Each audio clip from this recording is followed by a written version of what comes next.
अॼु ॿुधणी हुई हुन में चार्ज फ्रेम कई अॼु अदालत पारां चार्ज फ्रेम कई वई आहे हिन केस में अव्हां ते ऐं ॿिया जेके जवाबदार आहिनि छा चवंदो उन जे बारे में? कूड़ो केस आहे जेको अदालत में चयो अथऊं हिते बि चऊं था। हा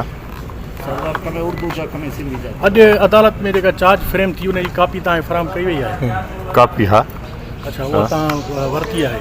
उहा वरिती सही करे ॾिनीसीं माना कूड़ो आहे। जी जी अदालत में इहो हूंदो आहे त जवाबदार खे जॾहिं चार्ज फ्रेम कई वेंदी आहे त उन खां पुछियो वेंदो आहे तव्हां जुर्म जी सिहत सां इक़रार कयो था या इनकार कयो था तव्हां जुर्म ओ मुंहिंजा साईं जॾहिं मां चवां थो त मां अॻु में बि इहो हिन महिल बि इहो कोर्ट में बि इहो इंशाअल्लाह ताला अॻिते बि इहो त 5 सालनि खां चऊं था हिकिड़े ॾींहं जी त ॻाल्हि कान्हे बाबू इहो ज़मानो आहे इंशाअल्लाह। उर्दू में पूछा कयो तो ॿुधायो न। केस की समाअत हुई है इसमें जज साहिबान ने फर्दर जुर्म दाखिल कर दिया, क्या कहेंगे इसके बारे में? बोगस और झूठा केस है जैसा जज साहब के सामने बोले हैं अभी भी बोल रहे हैं।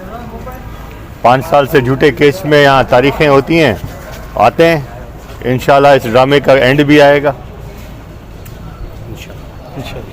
इस केस को सर आप सुप्रीम कोर्ट में करेंगे? किस केस को?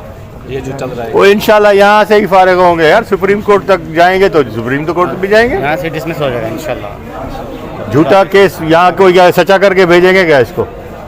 झूठा केस झूठा है इंशाल्लाह झूठा रहेगा। अगर हमारे खिलाफ आया भी हम सुप्रीम कोर्ट तक भी जाएंगे, अगर हमारे हक में आएगा तो ज़रूर वो जाएंगे इंशाल्लाह सुप्रीम कोर्ट। यहाँ से भी बेगुनाह वहाँ से भी बेगुनाह।